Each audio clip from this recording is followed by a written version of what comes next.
I recently discovered that my wife, whom I married 6 years ago, had an affair during her bachelorette slash yoga retreat 6 years ago. The shocking revelation came in light when I unintentionally overheard her conversation with her best friend through our baby monitor. This discovery hit me like a sudden blast of icy water on a winter day, leaving me utterly shaken and miserable. It was incredibly hard to believe that she could have done something like this, as it was completely out of character for her. When she returned from the yoga retreat 6 years ago, she appeared as vibrant and loving as ever. Little did I know that during the retreat, she and her friend, who at the time was in a relationship with her current husband, were involved in an affair with a yoga instructor. I thought I knew her really well because we dated for 2 years before we got married. I would have never found out about her affair if she hadn't confessed when her best friend came to visit. Now, I am faced with a dilemma. How can I ever trust her again if I don't divorce her? We have 2 children, and our younger one is just a little over a month old and still breastfeeding. But ever since the truth came out, my wife's stress has caused her to stop producing milk. Back when we started dating in college, my wife, who was my girlfriend at the time, was very close-knit with a few group of friends. One in particular was her best friend and would do everything together. I believed she had strong moral values and was wife material, which is why I proposed to her after college. She also came from a loving family, just like mine, and I got along well with her parents. Looking back, we used to watch shows about bachelorette parties, and she was always vocal about how she would never believe how women cheat on their partners at a bachelorette party. She didn't even go to clubs or drink alcohol, so you would wonder why she ended up cheating on a yoga retreat she went to on the eve of our wedding. Well, at some point while we were dating, she and her best friend became obsessed with yoga. 6 years ago, my wife was completely engrossed in yoga. It wasn't just a hobby, it was a way of life for her. I remember how she and her best friend enthusiastically embraced the world of yoga, and it had a profound impact on her life. During that time, my wife, who was my girlfriend at the time, was on a quest to get in shape and find inner peace. Yoga seemed like the perfect solution for her. She and her best friend, Sarah, connected deeply over their shared love with it. Together, they embarked on a journey of self-discovery and physical transformation. My wife and Sarah eagerly attended yoga classes together, often talking about the different styles and teachers they encountered.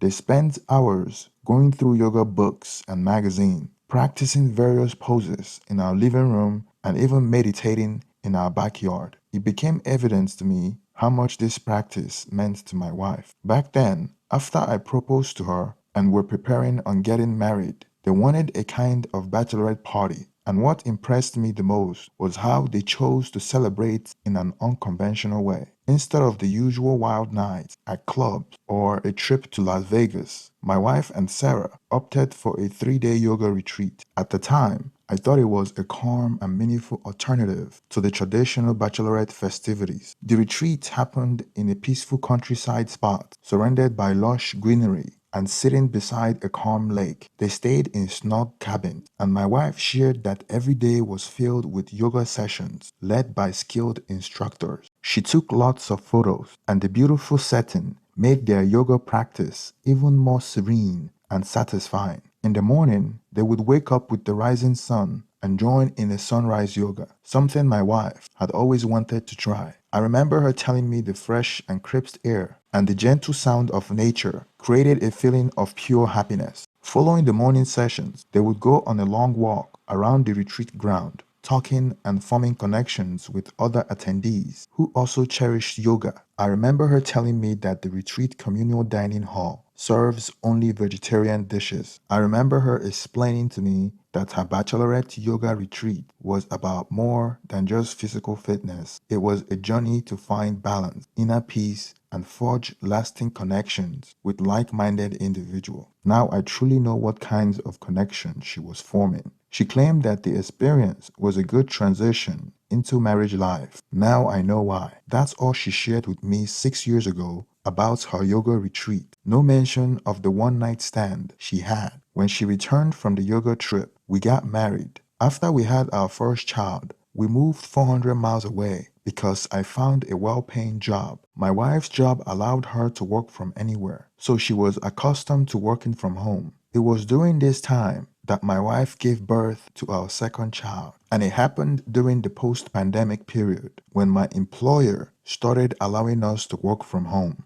I used to share the same home office with my wife, so she had a two-way baby monitor set up in our home office. About a month after she gave birth, Sarah, her best friend, decided to pay us a visit. During her visit, my wife and Sarah would spend hours chatting in the baby's room, and I was on the other end of the two-way comm, unintentionally overhearing their conversation. From the very beginning, I got the feeling that they had become a bit careless and had forgotten that I was always in the home office, where my wife kept the other end of the baby monitor. That was when I heard Sarah revealed a surprising twist to their bachelorette yoga retreat experience. According to Sarah, it all started when they met a charismatic and attractive yoga instructor. They discussed his well-built physique and his confident demeanor, mentioning how his presence brought a sense of calm and inner strength that captivated many participants, including my wife and Sarah. I believe they called him Alex. The first time they met Alex was during a morning session of Hatha Yoga, and he was the instructor for that class. Both my wife and Sarah found themselves quite taken with him. As the days of the retreat passed, my wife and Sarah attended more of Alex's classes. It was after one of these sessions that they invited him to their shared cabin. I wasn't entirely certain whether both of them had a physical relationship with him, but based on what I heard, my wife mentioned that he was incredibly attractive, so I couldn't help but conclude that something intimate may have happened between one or both of them. Sarah's confession left me shocked and bewildered. I couldn't fathom how they could engage in such behavior with a stranger they had just met. What made matters even more challenging was that I had no inkling of any of this when my wife returned from the yoga retreat. Everyone had praised her for looking so refreshed and renewed after the retreat. 6 years later, Sarah still spoke about the experience as if it was a positive one. I couldn't help but wonder if this was a one-time incident or if there was more secret hidden. I felt heartbroken and overwhelmed with emotions, not knowing how to react. I had never suspected my wife of cheating before, but my gut told me to look for signs of more affair. As they say, once a cheater, always a cheater. During my period of investigation, I checked her phone, emails, and text messages as far back as I could find. I even looked to see if she had any ongoing communication with the yoga instructor, but I found no evidence of such. It gnawed me, and my wife noticed. She was still taking care of our newborn and required my help around the house. My emotions were all over the place, and I found myself yelling at her for things I shouldn't have been. She cried frequently, trying to understand what was troubling me. Eventually, I couldn't hold back my feelings any longer, so I decided to confront my wife about what I had heard. She broke down in tears and admitted that she had made a terrible mistake. I asked her for all the details, and she confessed to everything. She told me that they invited the yoga instructor to their cabin, but she claimed that only Sarah fully engaged in intimate relationship with him. She claimed that she had started but felt uncomfortable, so she stopped and left the room. While Sarah and the instructor continued, I asked her if there had been any other instances of infidelity, and she insisted that this was the only time and that she took full responsibility for her actions. Even though this happened 6 years ago, she didn't try to downplay it or make excuses. She owned up to what she claimed was a mistake. I didn't believe her for once in our relationship. The trust I had for her had been broken. I needed some time to process everything. I couldn't bear to be around her, so I asked her to go and stay with a relative, taking our baby with her. However, the following day, I had to let her back in because I couldn't allow our 1-month-old child to suffer. Right now, we are sleeping in separate rooms. I haven't shared this with my family members yet, and I'm torn about whether to tell Sarah's partner since she was in a relationship with her current husband.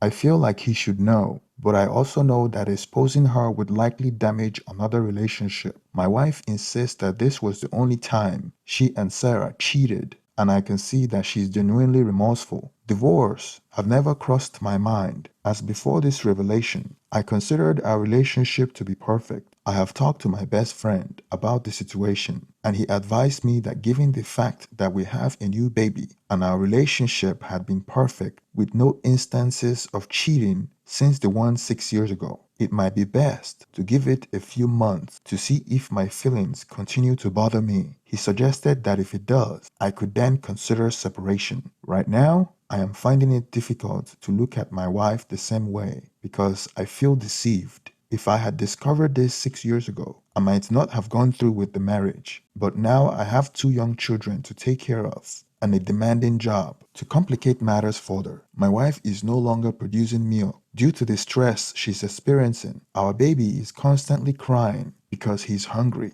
and we are trying to supplement his diet with newborn milk, even though it's not ideal because his immune system isn't strong enough yet. Separation would be devastating for our family, and our friends and family would be shocked because everyone has always seen us as a perfect couple. So I am seeking opinions from Reddit on what you all think I should do in this difficult situation. Thank you for making it to the end of this story. Please share your opinion on the comment section, and don't forget to like and subscribe to support the channel. Thank you and have a wonderful day.